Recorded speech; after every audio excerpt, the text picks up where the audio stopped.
Hello, good morning students. Last video में हमने lightning के बारे में, उसके कंडक्टर्स और वो कैसे प्रोड्यूस होती है, उसके बारे में चार्जेस कैसे ट्रांसफ़र होते हैं, उसके बारे में डिस्कशन किया था। आज हम अर्थक्वेक के बारे में लर्न करेंगे। बट अर्थक्वेक के बारे में आप सब तो अच्छी तरह से जानते ही हैं, क्योंकि आपको एसएस में कितने बार आ गया है, साइंस में भी थोड़ा बहुत आया है। तो हम थोड़ा बहुत उसका जो मेन इम्पोर्टेंट इन्फॉर्मेशन होगी वही रीड करेंगे। बाकी आप अच्छी तरह से एक बार लर्न कर लेना, रीड कर लेना, तो वो इजी है। So open your text book page number 190। Class 7 में हमने साइक्लोन्स के बारे में पढ़ा था। This natural phenomena can cause large scale destructions of human life and properties. Earthquake से ये ऐसा नेचुरल फिनोमिना है जिसकी वजह से बड़े स्केल में, लार्ज स्केल में ह्यूमन की लाइफ एंड प्रॉपर्टी डिस्ट्रॉय होती है। Fortunately this phenomena can be predicted to some extent. इसे प्रेडिक्ट किया जाता है सम एक्सटेंट के वजह से। The weather department can warn about a thunderstorm developing in some area. Weather department हमें पहले से ही वॉर्न कर देते थंडरस्टॉर्म के बारे में। If a thunderstorm occur, there is always a possibility of lightning and cyclones accompanying it. So we get time to take measure to protect ourselves from the damage caused by this phenomena. अगर thunderstorm और cyclone आने वाला होता है तो हमें उसके बारे में पहले से ही जो वेदर डिपार्टमेंट वाले होते हैं वो इन्फॉर्मेशन दे देते हैं, और हम हमारी सेफ्टी के लिए पहले से ही कुछ डैमेज ना हो तो उसके लिए हम प्रोटेक्ट रखने के लिए खुद को हम पहले से ही तैयारियां कर लेते हैं। There is, however, one natural phenomena which we are not yet able to predict it accurately. हम ये ऐसा फिनोमेना है जिसे हम एक्यूरेटली प्रेडिक्ट नहीं कर सकते। इट इज़ एन अर्थक्वेक, जिसे अर्थक्वेक कहते हैं। It can cause damage to human life and property on a huge scale. ये बड़े स्केल के अंदर ह्यूमन लाइफ एंड प्रॉपर्टी को डैमेज करता है। A major earthquake occurred in India on 8 October 2005 in Uri and Tangdhar towns of north Kashmir. जो India के अंदर सबसे बड़ा अर्थक्वेक कब आया था? 8 अक्टूबर 2005 में उरी एंड थंगदर जैसे टाउन में नॉर्थ कश्मीर में आया था, जो सबसे बड़ा थंडरस्टॉर्म में अभी तक का। Before that a major earthquake occur on 26 January 2001 in Bhuj district of Gujarat. इसके बारे में तो आप सब जानते ही हैं, जो यहाँ पे आया होता, और यहाँ पे उसकी जो कश्मीर में आया था उसकी पिक्चर भी दी हुई है। What is an earthquake? Earthquake क्या है और वो कैसे होता है? What is an earthquake? Earthquake is an sudden shaking of the trembling of the earth which lasts for a very short time. ये earthquake क्या होता है कि सडन कोई भी ऐसा ट्रेम्बलिंग होता है अर्थ के अंदर और शेकिंग होता है थोड़े से टाइम के अंदर। It is caused by a disturbance deep inside the earth crust. क्योंकि इसकी वजह से अर्थ के अंदर डीप में क्रस्ट हो जाते हैं, अर्थ का जो भी होता है उसके अंदर। Earthquake occur all the times all over the earth. ये अर्थक्वेक हर जगह और हम पूरे अर्थ में। Major earthquake are much less frequent, और जिसकी बड़ा जो अर्थक्वेक आता है उसकी जो फ्रीक्वेंट होती है वो लेस होती है, और जो छोटा आता है उसका माइनर होता है उसकी ज़्यादा फ्रीक्वेंट होती है। वही यहाँ पे दिया हुआ है। A major tsunami occur in the Indian ocean on 26 December 2004। जब सबसे बड़ी सुनामी कब आई थी इंडिया के अंदर? 26 दिसंबर 2004 में आई थी। All the coastal areas around the ocean suffered huge losses, और उसके आसपास, ओशियंस के आसपास वाले जो अराउंड एरिया। उसके बाद नेक्स्ट है what causes an earthquake. Earthquake कैसे आता है? तो जो उसके अंदर प्लेट्स होती है, उसके जो प्लेट का सेक होने से या तो एक दूसरे के ऊपर चढ़ जाने से, उसकी वजह से अर्थक्वेक होता है, जो आपने एसएस में अच्छी तरह से रीड किया होगा और लर्न भी किया होगा। तो मैं आपको इसमें कुछ इम्पोर्टेंट नहीं है, जो आपने एसएस में पढ़ लिया वही है, इसलिए मैं ये स्किप कर रही हूँ। आप एक बार इसे रीड कर लेना। Since earthquake are caused by the movement of plates, क्योंकि उस मूवमेंट प्लेट की मूवमेंट की वजह से अर्थक्वेक आता है.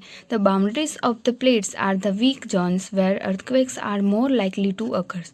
The weak zones are also known as seismic और फॉल्ट जोन्स. जो वीक जोन्स होते हैं प्लेट के अंदर उसे क्या कहते हैं? सेस्मिक और फॉल्ट जोन्स कहते हैं. In India the area most threatened are Kashmir, western and central Himalayas, the whole of north east Rann of Kutch. ये सारे ऐसे एरियाज है, Rajasthan and the Indo Gangetic plain, ये सब ऐसे एरियाज है जो फॉल जोन्स हैं. Some area of south India also fall in the danger zone. ये सारे डेंजर जोन्स वाले एरियाज है. The power of an earthquake is expressed in terms of a magnitude on a scale called the Richter scale. यानी कि जहाँ से earthquake start होता है और उसका जो पावर होता है अर्थक्वेक का, उसका जो मैग्नीट्यूड होता है, मैग्नीट्यूड ऑफ अ स्केल, उसे क्या कहते हैं? रिचर स्केल कहते हैं. Really destructive earthquake have magnitude higher than 7 on the Richter scale. यानी कि अर्थक्वेक जनरली कितना होता है? 7 से ज़्यादा ही होता है. भुज और कश्मीर का 7.5 था. 7 सबसे ज़्यादा 7.5 था. और 7 या तो 7 के आसपास ही होता है या तो उससे कम होता है, तो उसका रिचर स्केल उसे कम कहता है, स्मॉल होता है. और यहाँ पे सिस्मोग्राफ कैसा होता है और उसकी सम इंफॉर्मेशन दी हुई है. जो ऐसा एक डिवाइस होता है जिसमें ऐसा पेंडुलम बॉब रहता है और ये रोटेशन करता रहता है ड्रम. और अगर कोई भी ऐसे सिस्मिक वेव्स होते हैं, जो कोई भी वेव्स यहाँ से जहाँ से अर्थक्वेक स्टार्ट होता है, उसका जो सेंटर होता है उसे क्या कहते हैं? AP centre, focus. और जो उसके ऊपर हम लेके जाते हैं तो उसे एपी सेंटर कहते हैं. और उसके थ्रू जो भी वेव्स मिलते हैं हमें, उसे सेस्मिक वेव्स कहते हैं. और ये अर्थ का स्पेस है. ऐसे ही जो सेस्मिक वेव्स होते हैं उसके थ्रू जो ये पेंडुलम बॉब है वो मूव होने लगता है. और यहाँ पे पेन होती है, उसके थ्रू यहाँ पे चार्ट पेपर पे वेव्स ड्रॉ होते हैं. तो उसके थ्रू हम जान सकते हैं कि अब उसके थ्रू हमें जो वेदर डिपार्टमेंट वाले होते हैं वो हमें इन्फॉर्म करते हैं, कि वॉर्न करते हैं कि यहाँ पे अर्थक्वेक स्टार्ट हुआ है और ये कितनी फ्रीक्वेंट का था, वो सब हमें बताते हैं. इसकी ज़्यादा हमें पहले से ही जैसे रेन की उन सब की हमें पहले से पता चल जाता है. इतना इसका जल्दी से पता नहीं चलता है, तो इसके वॉर्न हमें थोड़ी देर बाद पता चलती है. उसके बाद यहाँ पे प्रोटेक्शन अगेंस्ट अर्थक्वेक आने से हमें क्या क्या प्रोटेक्शंस लेने चाहिए, क्या क्या करना चाहिए, वो सब दिया हुआ है. वो सब तो आप जानते ही हैं कि हमें मेजर और मॉडर्न बिल्डिंग्स के नीचे नहीं जाना चाहिए, और पॉसिबल हो तो हमें एक कॉर्नर में बैठ जाना चाहिए.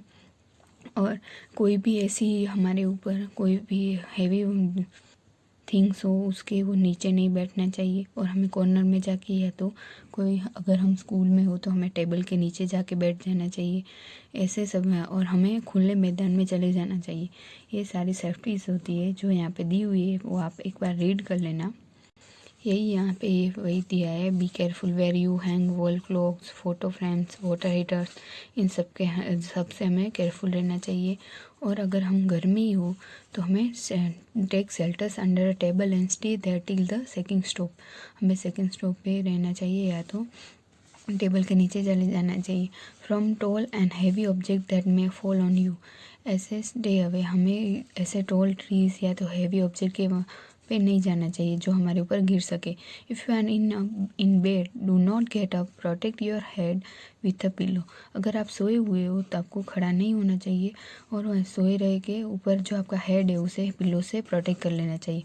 और अगर आप आउटडोर हो तो find a clear spot away from buildings, trees and overhead power lines drop to the ground. आपको एक ग्राउंड में चले जाना चाहिए जहाँ पे खुला मैदान हो, वहाँ पे चले जाना चाहिए. आपको ट्री, बिल्डिंग्स और पावर लाइन्स उन सब से दूर रहना चाहिए. If you are in a car और bus, do not come out.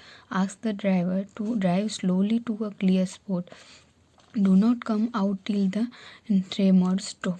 आपको अगर आप कार या बस में हो तो आपको उससे बाहर नहीं आना चाहिए और ड्राइवर को बोल देना चाहिए कि जो आप बस या कार है उसे स्लो चलाए, और आपका जो स्टॉप है वहाँ पे जहाँ पे कोई भी ऐसे जगह हो कि क्लियर पूरा ग्राउंड हो या गार्डन हो, खुले में चले जाना चाहिए, वहाँ पे रुकनी चाहिए।